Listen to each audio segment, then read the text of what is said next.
Welcome, ladies and gentlemen, to We Are Wrestling Podcast, episode number 8. It is. I'm your host, Viral Viper, aka Viper Freeze, with my co-host, The Renegade Enigma. And ladies and gentlemen, we are back again with another podcast. So, how are you, Renegade? I'm pretty good. Yeah. So, how do you feel about this week in wrestling? I mean, it's alright and whatnot. There's issues within the wrestling community we have to talk about, but we'll get into that later. But wrestling itself, like, it's okay, you know? Like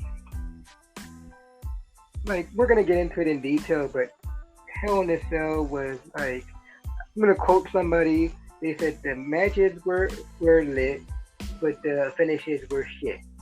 So that's the thing. That makes sense. Raw was alright. I have yet to watch NXT because y'all all know my deal with that. AEW this week, in my opinion, was better than last week, but it's still missing something in my opinion. But it was better than last week. But yeah. We'll get into that in more detail, but other than that, I'm good. Okay, let's start with the show that we didn't get to do before the podcast, SmackDown. Yeah, that was good to me. SmackDown was huge. They did a 3 million rating, and it was huge. Like, they brought out Tyson Fury and Cain Velasquez. Like, they really pulled out all the stops for the show. Mm-hmm. And Tyson Fury had beef with Braun Strowman on the show, which leads to him versus Braun Strowman at Crown Jewel.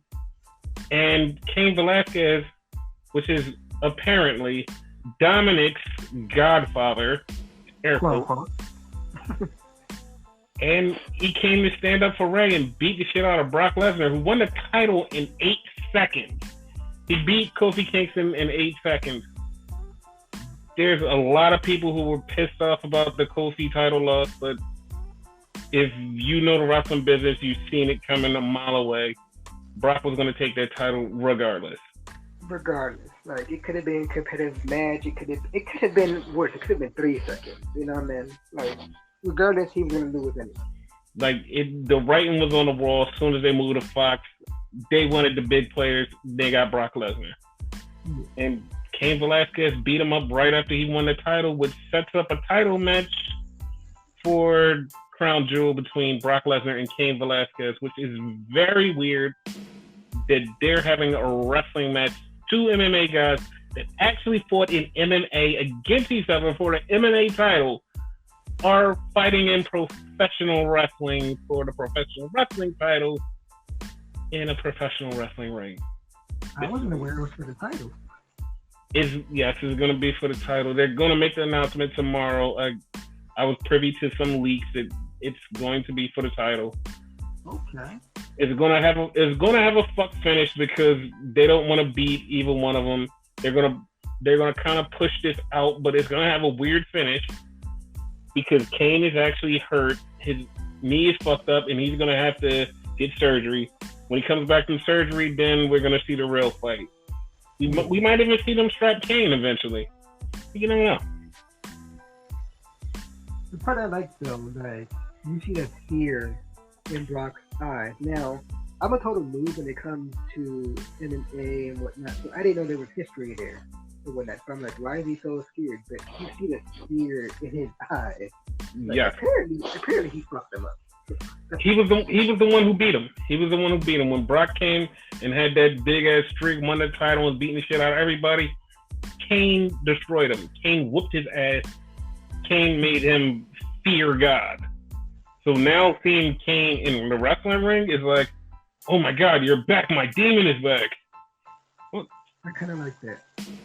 What?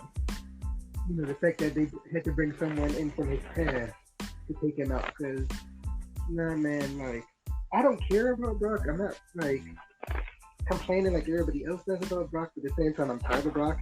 You know, so it's kind of like, I don't know how to explain. to me, the whole Brock thing, it's sometimes I'm bored of Brock. Sometimes I'm like, yo, he's actually exciting.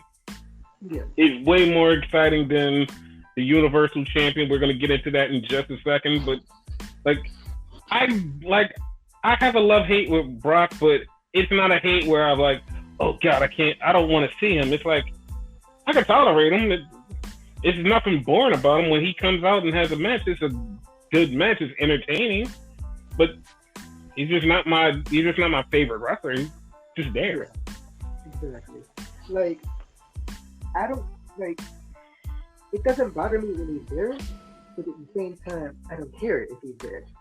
Yeah, it's like he's just there. Like, it's not like, oh, this is the greatest thing ever, or like, oh, get this guy on my fucking TV. It's just he's there. It's like, all right, cool, whatever. Like, I enjoyed the hell when he beat the hell out of Dominic and Ray. Like, it's my bias against him, but like, I enjoyed the hell out of that.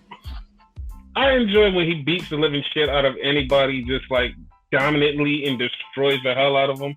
No matter who they are, if I love him or I hate him, if he dominates them, it's enjoyable to me. Other than that, it's like, he's just there. But yeah. Yeah, so that was our quick SmackDown recap because nothing much really happened. It was just a big show. They not too much happened to lead into Hell in a Cell, which going into Hell in a Cell only had 3 matches. They announced the 4th match the day before, which was Charlotte versus Bayley for the women's title. I thought it was announced that morning. No, it was announced the day before. Oh, okay. Because they had a tag team match on SmackDown, the 4 Horsewomen, and Charlotte made Bayley tap. And right at that moment, we both said they're going to have a match at Hell in a Cell for the title. Yeah. And that's exactly what they did. And in that match, Charlotte became the 10-time women's champion. Yep. Which now she's on Twitter, she spells her name with a 10. So that's kind of cool. That is pretty cool. Yeah.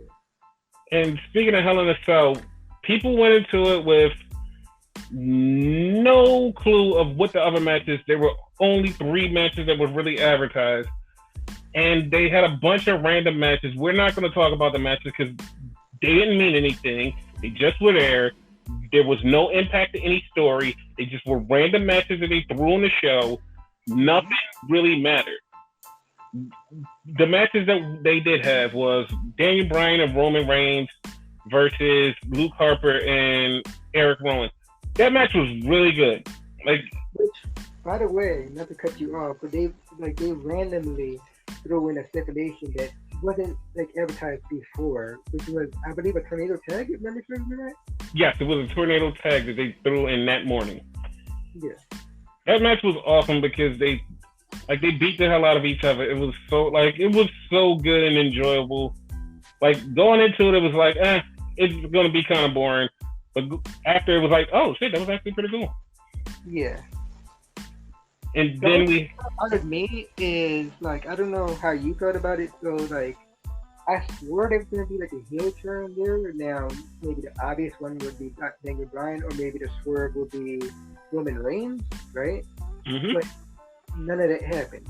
You know what I mean? So maybe it's gonna happen later on and whatnot, but it didn't happen that night. So that kind of disappointed me. But other than that, the match was good. That actually made me happy that nobody turned, because now I feel like we get a slow burn. We get a slow burn to see who turns or what happens. What's the real backstory on Roman Reigns getting fucked up? It's a slow burn, and I like the fact that it's going to be a slow burn. I have a feeling they could stretch this out to Mania, but the early reports are Roman is going to be busy WrestleMania weekend, and it's not going to be with Daniel. So that changed. Roman is going to have a match against Brock Lesnar for the title, which nobody really wants, but we're just going to suffer through it and let it go and just move on from there. Yeah, but yeah, like I said, again. Yeah. And then we had the Raw Women's title match with Sasha Banks and Becky Lynch. In a Hell in a Cell. The finish disappointed me because Sasha lost, which didn't make any sense because of all the build and the hype she has around her, and she deserves it right now. But she lost to Becky. But the match itself, it was the match of the night. Point blank period, it was the match of the night. And before anybody says anything, we don't hate Becky. We actually love Becky. We just No. We love Becky. It's just she deserved the title. But that match was just fucking awesome. They literally tried to kill each other to the point where Sasha hurt her back and she's going to be out for a week or two. They literally did everything, just brutalized each other, like meteors through the ladder and just everything you could think of. They really did a good job. And they were the first match. Word wrong, but they were really innovative, you know what I mean? It's multiple times you have said, like, what the hell are they doing? You know what I mean? So, like, they did stuff in that match that I never saw before. I don't know about you, but I never saw before. I've never saw a lot of things that they did in that match. It was like, geez, that's really badass. And for women to do it, it like took it up to a whole nother level. It was like, God, this match is awesome. But yeah, like Sasha didn't win. I do have a quick theory for tomorrow night on SmackDown, but I don't know how it's going to go, so I'm just going to throw out this theory. I think Sasha is beating Charlotte tomorrow for the title. And I know you're like, well, I guess since they're doing a draft, that means that she's going to be on SmackDown. No, because I feel like Becky is going to get drafted to SmackDown, and Charlotte also has a SmackDown title. So I think her and Sasha is going to clash, and Sasha is going to take the title and bring it back to Raw. Okay. Like, that's what I would do. But since she's injured, I believe it's going to be Bayley that's going to do that, and that's how they're going to get the title to Raw and get the other one to switch. They're just going to switch out the belts. That makes sense. Yeah. And then we have to go to the very last match of the night that took all the air out of the room. Not the match itself. Again, the finish. The finish. It was the finish. To me, the match was pretty good. Like, the way the challenger was working, I said the name, I'm going to let you do this, but the way the challenger was working, like, I loved it. Like, it was like, so, to me, Undertaker or Kane in his prime F. Yes, it was. It was just like that. And it was, Bray Wyatt was getting hit with everything that Seth Rollins threw at him, literally everything. Not lying, he literally hit him with everything. Chairs, ladders, tables. What else did he? Toolbox. He took a toolbox. He just kept hitting him with everything. He kept getting up. A clown type of hammer type of thing. Like, it was like this. No. That hammer was illegal. It's a legal hammer. And he hit him with like 6 curb stomps. He kept getting up at 1. And Seth just proceeded to just beat the crap out of him with the chairs over his face. Just kept slamming stuff. And the ref told him to stop. And the ref stopped the match. Like, the fuck? It's a Hell in a Cell match. Like, it's no DQ. So, like, what the fuck? Like, the fuck? Like, seriously, like, why would you stop the match? Like, this is not a match that you stop the match in. Like, this made no sense. Nope. WWE just really booked themselves into an idiot position. Like, why? Why would you do this? Like, it's just stupid. Like, going back to something like we talked about and whatever, like it wasn't a podcast or whatever, it should have been, as you said, a slow burn. They pushed Bray way too quick, and you really couldn't have neither one of them lose and whatnot at the moment. Exactly. I would have been happy with Seth losing, to be honest with you, but at the moment you couldn't, because like Seth, that's why the heels are beating Bray. Not about to say Bray, my bad. On the heels of beating Braun Strowman, beating Brock Lesnar, so he's on kind of a streak right now. You know what I mean? So, dude, No, even though he did all of that, all of these beatings and beat everybody, you could have took the title off of Seth. Like it was, like there was no real reason to keep the title on him. No, Seth, I'm not saying that. Like that's like I guess Vince's logic or whatever. Like me, I could have I would took it off. No, their logic is he's the face of the company right now. He's one of the faces of the company, and you can't tarnish the face. But also, you're building up another big star, iconic star in this company as Bray Wyatt and The Fiend, and you put him in this situation where he has to lose, which you screwed up your finish where you shouldn't have put him in it, first off. If he wasn't going to win the title, you shouldn't have put him in it. That was it. That's clear and plain. Don't put him in a match if he wasn't going to win the title, because he's so hot. It was stupid of you to do it. It just was dumb. Just fucking dumb. They should have done, like, as you said, like, destroy a bunch of people and then lead up to that eventually. They could have led up to that at WrestleMania. They could have led up to it anywhere. But like his first really big match is this title match, and he has to lose it. Didn't make any sense at all. No. But here's like the caveat to that. Not that I'm condoning it, right? Well, on technicality, he won, right? Because like it was disqualification. So that's got disqualified. Technicality, he won, but at the same time, it's like you won in a weird ass, fucked up fashion. Like it didn't even make any sense. Yeah, it didn't. Again, I'm not condoning it. I'm just saying he actually won to get it straight. But yeah, I don't condone anything about that match, and WWE even wants to scrub that match from existence.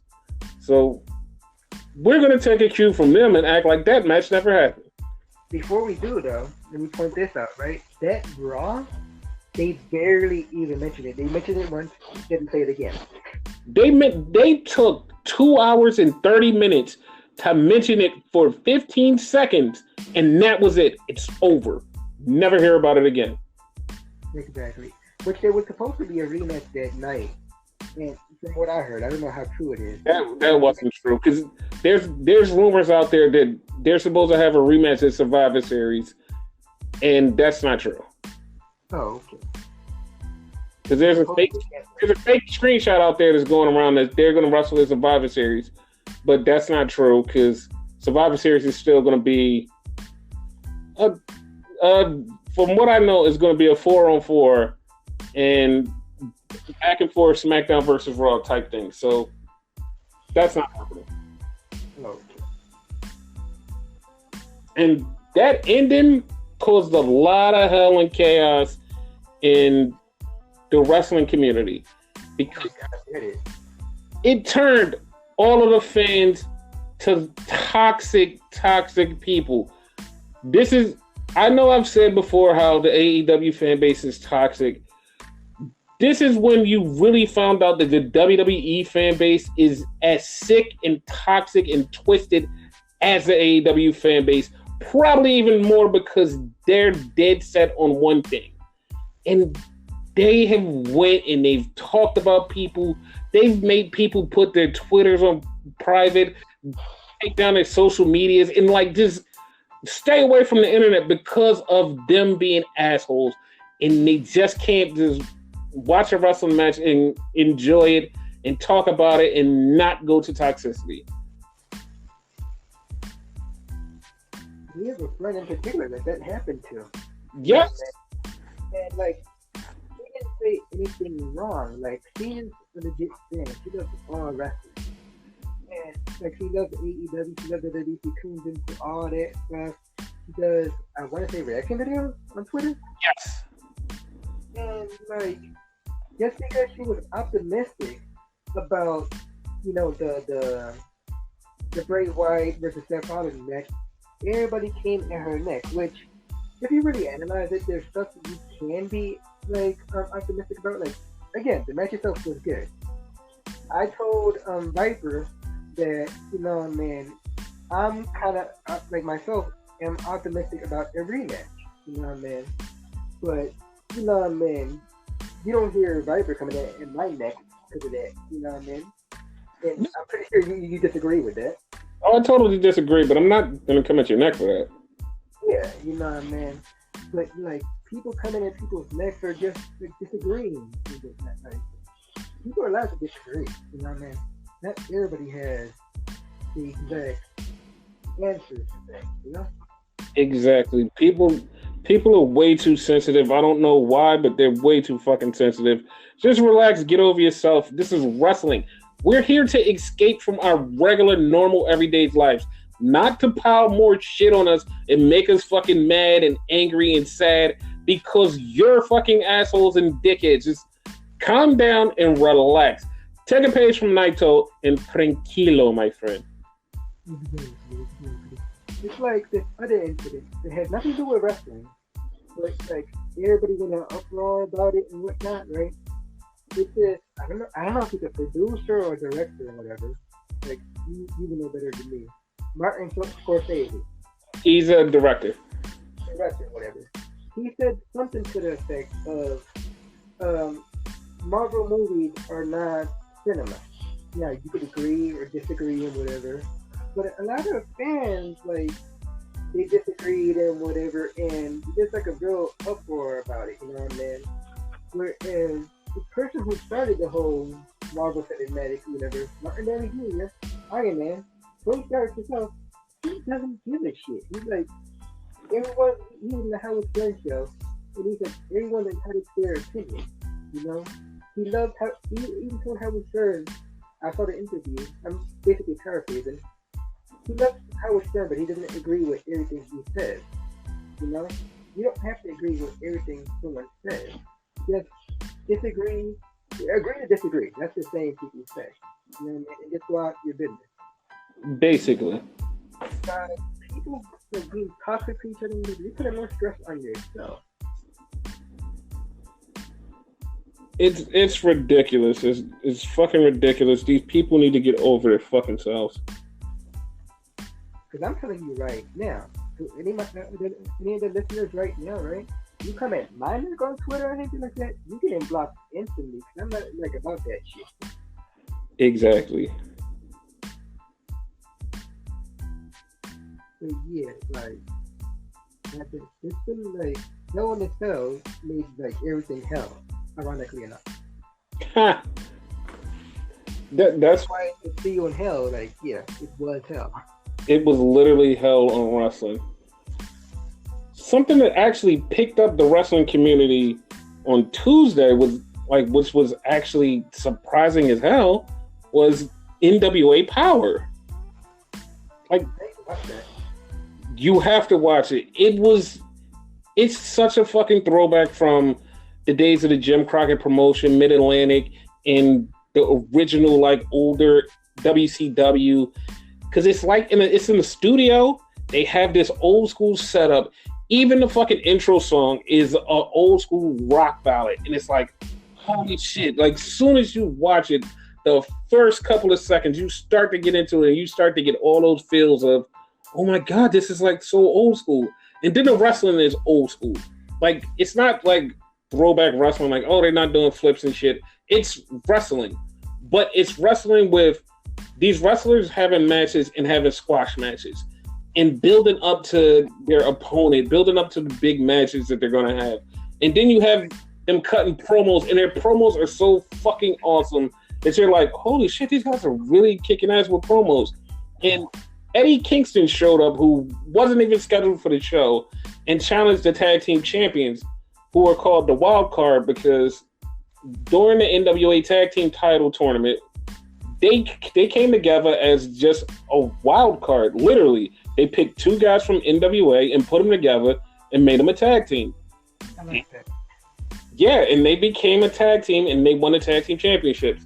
And Eddie Kingston came out to challenge them, and Eddie Kingston cut this really deep promo on him, and it was like, holy shit! Like this is a badass promo. And then later on in the show, we had Tim Storm, who is like 51 years old and who was former NWA champion like 2 years ago. And he was going to fight Magnus. And Magnus told him, hey, this is your last shot. You lose, that's it. Tim Storm cut this promo. He talked about his mom and how she's so scared of him wrestling. And he went into this deep promo about his whole style of wrestling and his love for wrestling and why he came back and became an NWA champion. It was like, oh my God, this is like, I really feel this. And then Magnus cut his promo, and Magnus' promo was talking about how he's the champ and he's this, and it's like, okay, when these guys wrestled, it was great. They wrestled for 21 minutes. The match was fucking off the chain.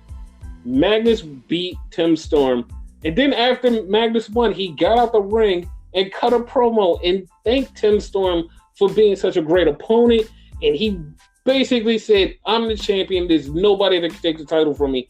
And he left, and the show went off the air, and I felt so happy. Like, this is wrestling that I love. This is the type of wrestling I love. And it was like, yo, next week on YouTube, I'm coming right back for the NWA Power Hour.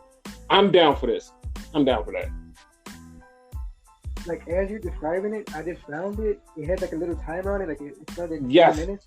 So I'm waiting for it to start. Like, I have it on mute so it doesn't disrupt the podcast or whatever, but I'm currently watching it right now. Yes, it is just fucking awesome. And also on YouTube, AEW has this thing called AEW Dark. It is an actual really good concept, but at the same time, it's really weird.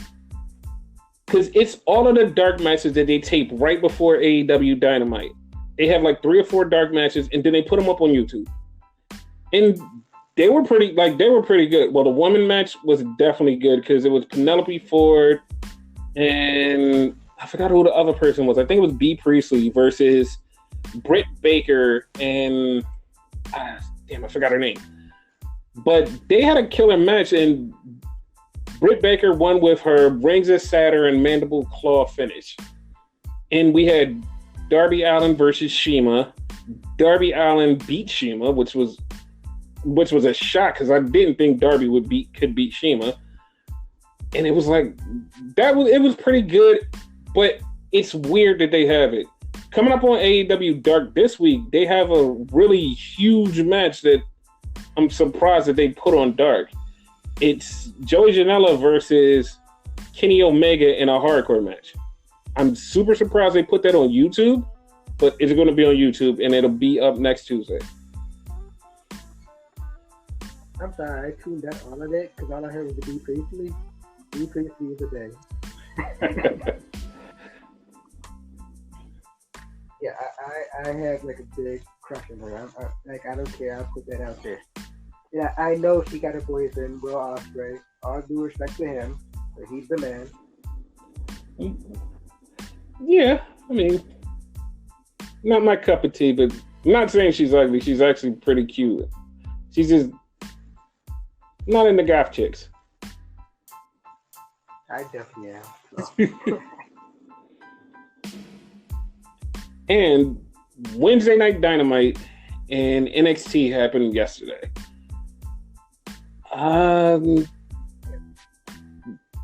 Dynamite was okay, right? I don't remember all of it. I could remember the first promo or whatever. It was okay, but parts of it were not needed. This goes back to the whole toxic thing, whatnot, right? Like, Chris Jericho was there along with Sammy Guevara. I'm gonna call him LAX. I'm not saying both their names and whatnot. And Jake Hager and whatnot. As soon as he announced Jake Hager, the fans started chanting "We the People" because that was his thing when he was Jack Swagger and whatever. And he took a shot at WB. That was not needed. You know what I mean? So, that kind of pissed me off. But yeah. Apparently, they're actually a squad, and they have T-shirts on their shop. Like, that was quick. They're called the Inner Circle. Yes, they are. Yeah. And from there, they made a tag team match, and I forget what else happened there. But the promo stuck out for me because I didn't like it because of everything that had been on Twitter and whatnot. Yes. And they had Darby Allin versus Jimmy Havoc. And the winner would face Chris Jericho the next week. And Darby Allin won. I'm a huge fan of Darby Allin. I'm a huge fan of Jimmy Havoc too, but I'm a huge fan of Darby Allin. I'm glad he's getting his shot because I always wanted him in WWE, but for some reason WWE never picked him up. But I'm glad he's getting his shot and people are looking at him because he's really good. That finish was like, wow, like coffin drop, Yes, I believe it's called the coffin drop. Like that was a far drop. Like Yeah. He's really good at crazy shit. yeah, We also had B Priestley and Riho versus B Priestley and I forgot the other girl's name again versus Britt Baker and Riho. yeah. Riho is the AEW Women's Champion. Yeah, she is. And it ended in a fight with B Priestley and Britt Baker, who have, I don't think it's legit beef. I think it's work beef because of the concussion from 3 months ago at Fight for the Fallen or one of the free pay-per-views. Britt Baker and B Priestley were wrestling, and Britt got a concussion from B, and they have turned that into a storyline now. And now those two supposedly quote unquote hate each other now. So now that I did see that. Yeah. It's now a storyline, and that's going to be their story carrying on through the future. So, thing. The first round of the AEW Tag Team Title Tournament, the Young Bucks versus Private Party, and I'm seeing a lot of controversy for the win online because Private Party did win. But what are your thoughts before I get into that? They got me on that one because I thought it would be obvious the Bucks would win. They're the bosses and whatnot. They're quote unquote the best tag team in the world. Not really, but yeah. And that's what the debate online is right now about them not winning because they're quote unquote the best tag team and they should have won even though they're the bosses. And people are upset that they're taking so many losses and all of this other stuff. I don't understand what people's fascination with that is. If they lose right now, it doesn't matter. The Young Bucks will come back and get the tag titles. It's not a big deal. Calm down and relax. There's a big uproar because they didn't win, and it's like, okay, if they would have won, there would have been a big uproar. Hey, they're the executives. They shouldn't win like that. What do you guys want? Mm-hmm. I don't know what you guys want, but what do you want? Just explain. Just tell me. That's all I need to know. Exactly. I'm about to say something probably real controversial on this, mm-hmm. right? So, you pointed at NWA Power. I'm currently watching it on the mm-hmm. right? So, Nick Aldis is the champion, yes. right? A few months back, right? Cody Rhodes, whatever they call him, beat him for the NWA title. In my honest opinion, while it was sympathetic, like it was like emotion and all that, right? The only reason Cody won that title is Cody was a book. That, in my opinion, that wasn't it. That title win was for emotion and spotlight, like because he was Cody Rhodes, he was still fresh off his WWE run. It was a big thing. They needed that for the NWA title so people can look at the NWA title and go, oh shit, it's the NWA title. Cody has it. Holy shit, that means something. That's why that was done. But it's set in context. Like if it had happened like directly in NWA, mm-hmm. I would have no problem with it. But since it was Cody's show, I want to say it was all No, it was all in the very first one. All in, okay. Yeah, so since it was his, like, it kind of makes you think, like, it ain't, like, what's this, like, you know what I mean? So, like, there's kind of a quandary there with, you know, the Bucks and whatnot. It's kind of like a damn if you do, damn if you right. don't. As you know, people are going to be pissed off if they win, which I would be, and, like, people are going to be pissed off if they lose because they're, like, quote-unquote hardcore fans. And people are pissed off about them, Kenny Omega losing, and everybody already has a theory that because Cody Rhodes is going to be facing Chris Jericho at their next pay-per-view, that Cody is going to lose. I'm with that same thought that Cody's going to lose because I don't think Jericho's losing the title until he faces Kenny. Me personally, like this is just me, like not having an ego or nothing. If I own the company with a booker and whatever, and was a wrestler at the same time, I'll be the biggest jobber in the whole company. Exactly. That's just me, like, because I like. There's a contrast of interest in that to me. No matter how honorable you are, it's still something to that. It makes it look better. Yeah, it's still conflict. It just doesn't fly. Yeah. And at the end of the night, they had a tag team match. It was Dustin and Hangman Page versus Chris Jericho and Sammy Guevara. Chris and Sammy won. And after the match, okay, it was a cool thing. You saw it and I saw it, and I feel very sad that we popped for it. Like, it was a cool moment. We popped for it, and everybody was like, "Oh, it's like one of the best moments ever." Like, they were having a big fight, and then all of a sudden, Darby Allin comes down the ramp on a skateboard and attacks Chris Jericho. Yeah, and here's where I want to say I feel bad for the two of us. We popped for it and was like, "Yo, that's so cool. Why nobody ever thought of that before?" Now, I did go on Twitter and somebody posted a GIF, and I felt so bad because I actually, excuse me, I actually remember this, and you remember this too. You remember Mandrews? Mark Andrews? Oh, yes.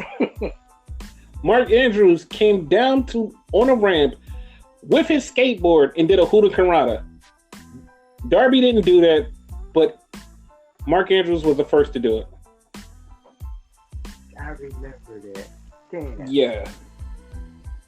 So there was a better part dude that made me feel bad though.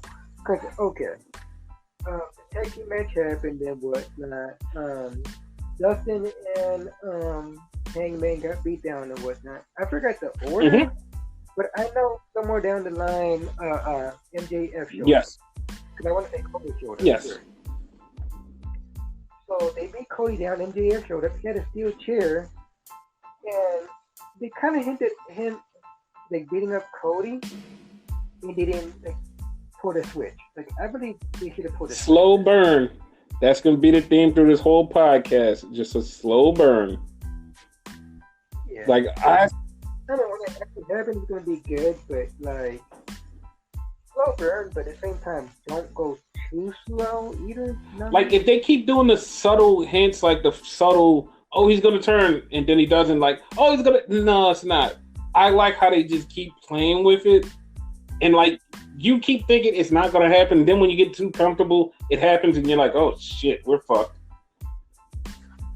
That's a good point. Because for some odd reason, I think you may join Inner Circle. Because I think they're gonna have more members at the end of the day. Yeah, I see that happening. Shawn Spears, I think joining them too. Yeah. Like it'll be something big, like an NWO type. Yeah. I was thinking the same thing. Yeah, and that was our AEW show. And you watched NXT. Yes. So you can run down on that. NXT was okay. It wasn't as good as last week, but it was good. It wasn't as good, but it was good. So first match was Drew Gulak versus Leo Rush. That match was really good because Leo put his all in it, and he won, and he beat the shit out of Drew Gulak.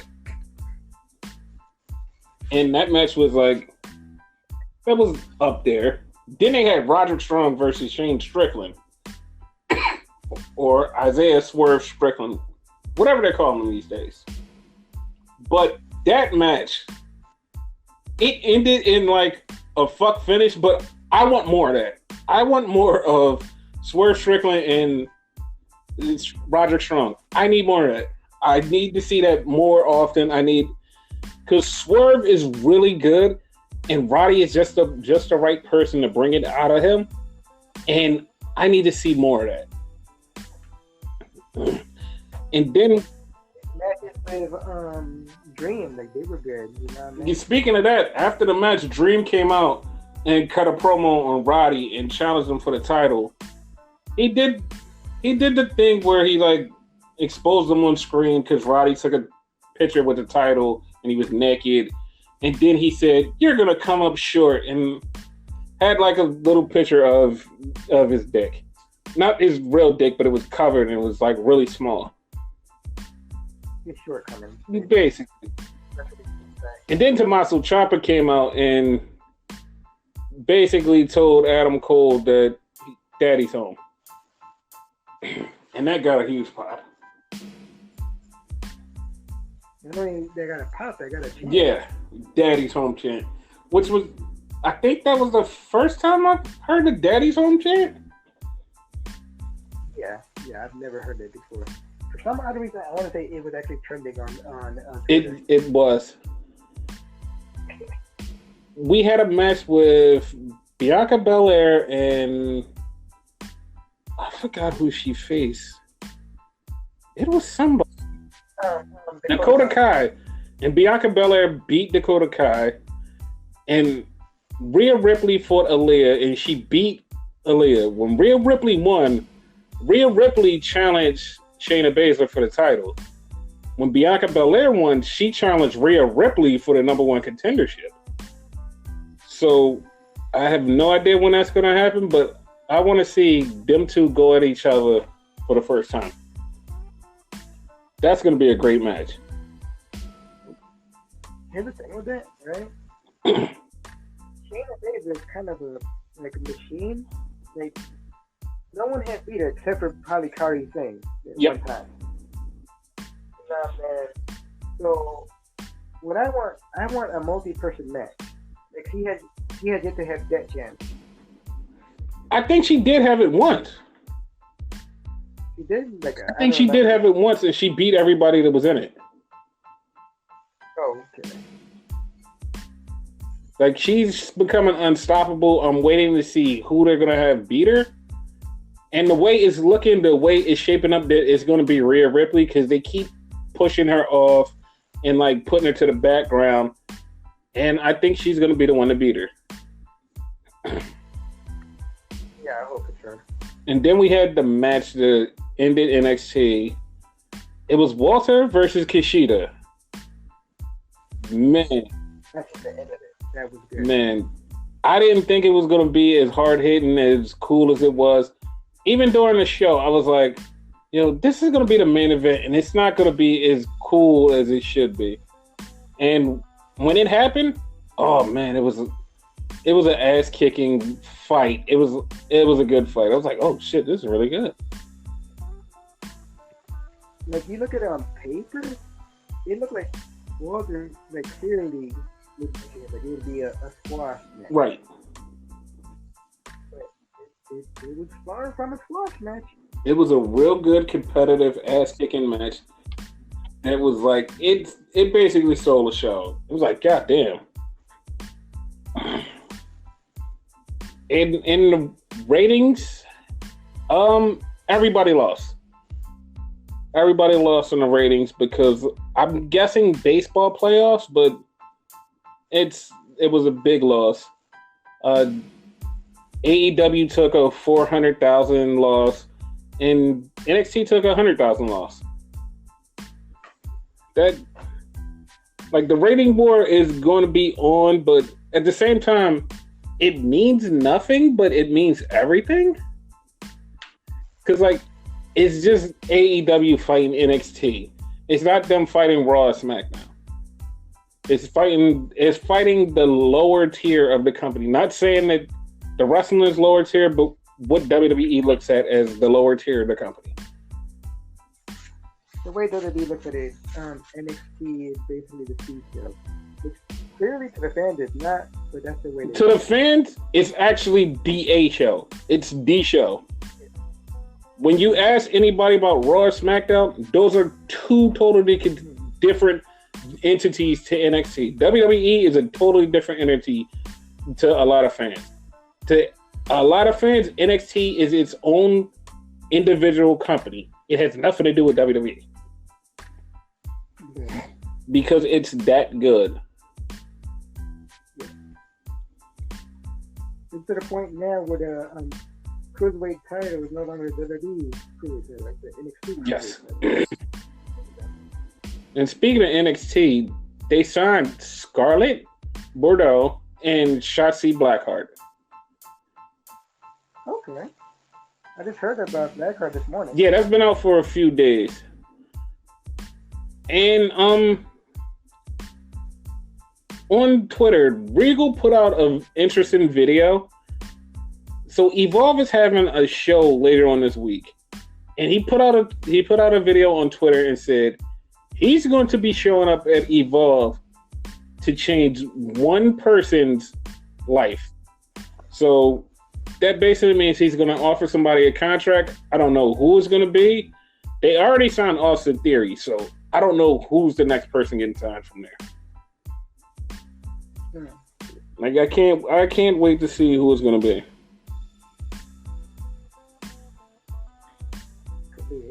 Basically.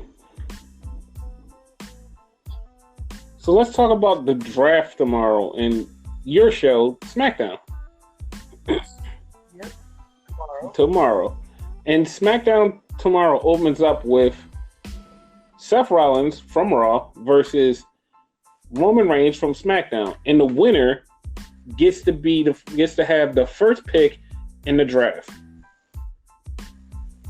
I think this match is boring as fuck, but hey, what do you think about this match? Oh, you have Roman Reigns versus Seth Rollins? Yes. It's gonna be fucking boring, but I don't know who's gonna win. I don't care who's gonna win. It's not that important. Whatever. It's part of the draft, but like I don't really give a shit. Yeah, that's what I said. I shared like as far as the draft and whatnot, like you know, what to say? I want Roman to win, so because I'm a SmackDown guy, and I want SmackDown to get the pick. But other than that, I don't care. Yeah. And speaking of that, we have the draft rules, and I'm gonna point out one thing in the draft rule that's fucking hilarious. Okay, so it's over 70 superstars that are eligible. It'll be 30 for SmackDown and 41 for Raw. Now, you add up 30 and 41, that equals the 71 people. So how are 70 people eligible, but there's one extra person that didn't exist before? It's probably gonna be a brand new person, like what you call that? If it's a brand new person, that means that person just automatically goes to Raw. Because Raw gets 41 people and SmackDown gets 30. And tag teams count as one person, unless they get split up by whoever's drafting. And all of the undrafted superstars at the end of the draft, they get to pick their brand. They get to pick wherever the fuck they want to go. Oh, I didn't understand that. Okay, I like that. Yeah, and Fox pointed out something on their Twitter, which has me thinking. They pointed out, hey, Finn Balor, Tyler Breeze, and Fandango have all went back to NXT. Who do you think is the next person to go back to NXT? And they put #draft. So with everybody getting to pick their brand, who's to say like somebody like a Kevin Owens or this person or that person, at the end of their run, they just decide to go, you know what? I didn't get drafted. I'm going to NXT. True. Like, so we could be seeing a whole lot more people to NXT. And with NXT losing its ratings war, I can bet that there's going to be some people that we didn't expect going down there. You could have, and this is not my pick, because we're going to do that in a minute, yes. Right? Someone like Buddy Murphy. Yes. Like, he's not being used. Like, they use him a little bit for that Roman Reigns storyline, and then after that, they dropped him. And that was it. Like, he's really fucking good. Yep, yep. And by the way, Buddy Murphy and Aleister Black are two people that Paul Heyman are really high up on. Okay. So we might get to see them eventually. Think they'll pick a fight with each other? I hope somebody picks a fight with Aleister Black and just punches him in the mouth. I'm tired of him just saying, pick a fight with me. Stop yelling at me. I'm going to pick a fight with you if you don't stop yelling. Knock on my door and pick a fight. Yelling. Pick a fight. Just stop. You jerk. Me and my buddies on Twitter, like, I'm still secret. So you said that we're going to get to our picks. Okay, you want to do that now? Okay, you first. Wait, I was gonna tell you get 2 picks this time. Okay. So you want me to go first? Yeah. Okay. I'm picking Shelton Benjamin from SmackDown, and I'm also picking who else would I want from that show? I was gonna say Chad Gable, but I don't want him. You mean Shorty G? Chad Gable. It's a thing, y'all. It's not a thing. I'm not calling him that. I don't care. It's not his name. Ember Moon. Okay, Ember Moon. Ember Moon and Shelton Benjamin. Those are my 2 picks. Wait a second. I need to cheat here. And by the way, Ember Moon is actually injured. But she's injured. She pulled her Achilles tendon. And I still want her on Raw, though, when she comes back. Oh. Okay. Looking at the Raw roster, I'm going to make this easy. Right? Well, I'm looking at the Raw roster, and the Revival are still part of the Raw roster. And as you know, maybe like our listeners don't know, they're SmackDown Tag Team Champions. Yes. So, yeah, I'm picking both of them. So you're picking a Revival. Okay.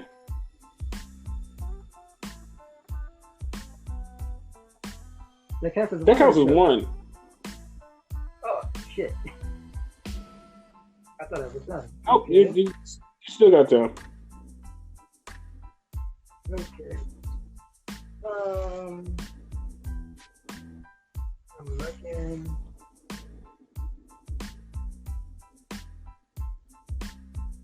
I'm having trouble just like you did, because like there's nobody really on here that really like want like that.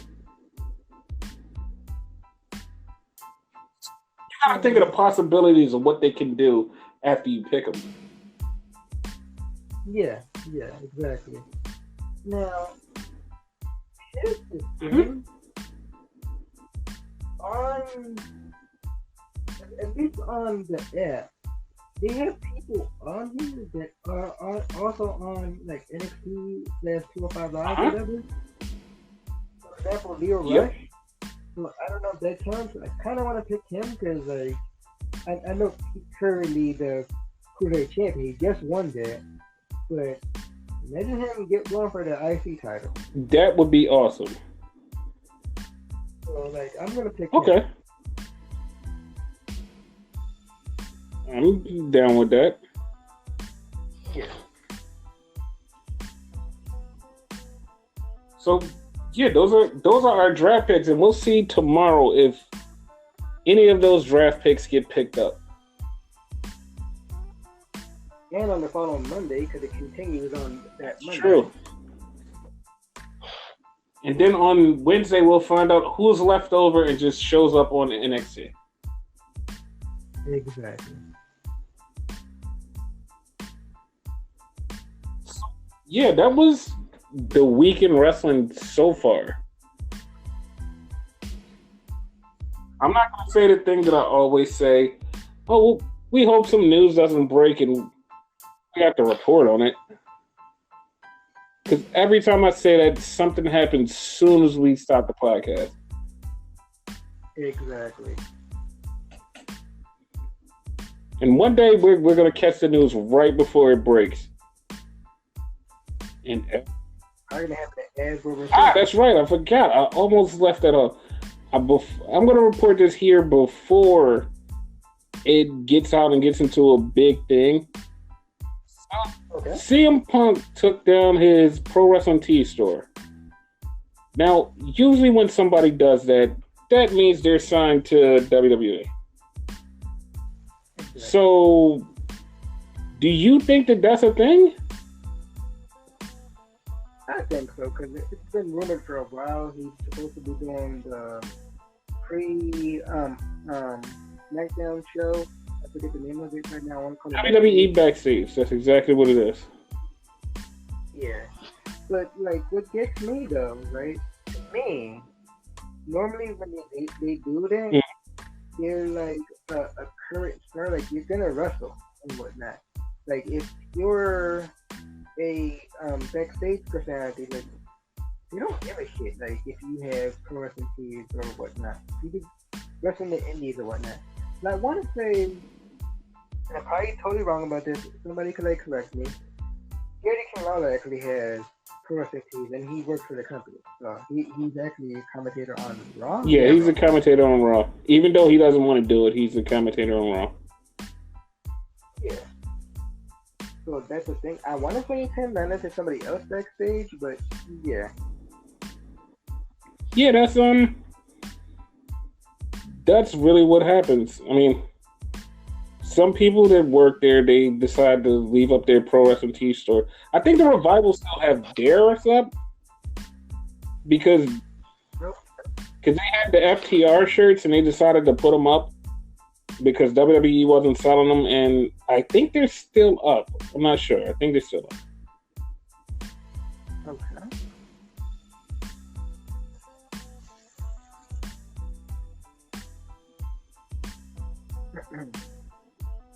So, yeah. That's the cover, I guess, right? I think that wraps it up. I think I don't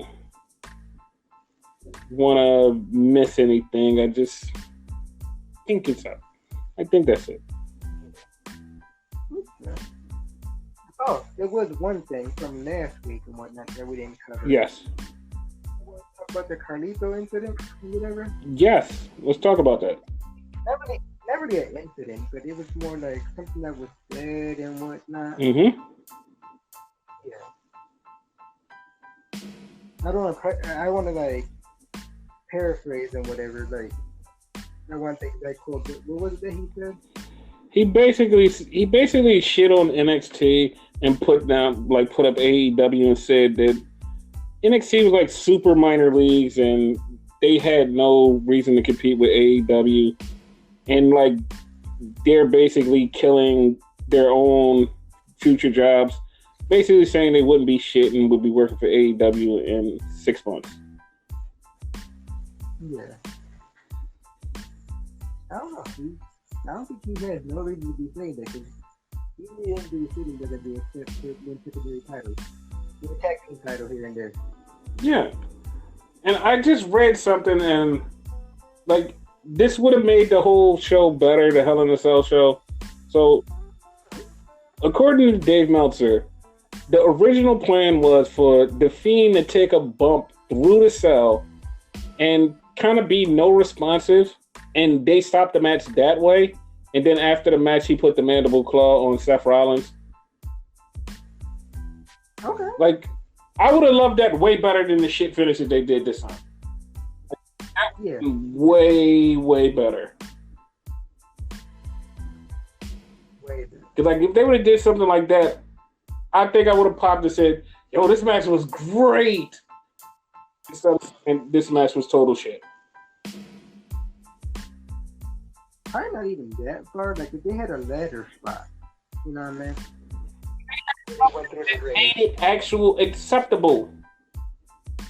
acceptable. Just make it feel acceptable. That's all I'm saying. Like, it's a dumb stoppage because he's hitting him with a chair.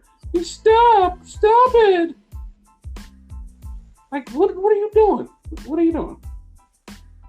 I look at me and stop it, he's already dead. Yeah, that's what it was. And this time somebody actually listened and stopped the match. Why? Like, It's just whatever. But yeah, that's the world right now in wrestling, which is so much stuff. Just so much stuff. And next week is going to be more stuff. Hopefully, next week will be super fun and we'll come in here hyped up instead of kind of dragged down like we did this week. Like, we're only dragged down because we had to talk about the shit finishing Hell in a Cell. Which kind of... Huh? And the toxicity. Well, the toxicity came from Hell in a Cell. It was like they broke the cell and then the toxicity escaped. Yes, that's true. Hopefully this week we could be back to regular normal. Whatever that is in the wrestling community.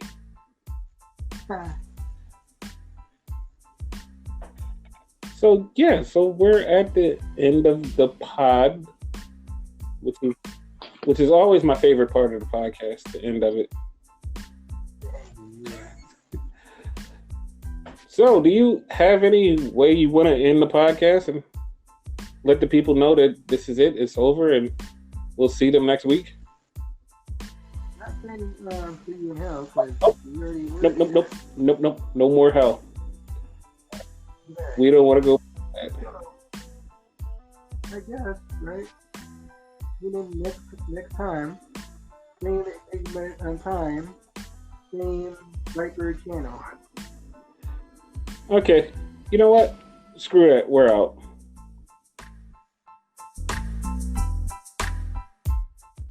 The podcast you just heard was made using Anchor. Ever thought about making your own podcast? Anchor makes it really easy for anyone to get started. It's a one-stop shop for recording, hosting, and distributing podcasts. Best of all, it's 100% free. Sign up now at anchor.fm/new. That's anchor.fm/new to get started.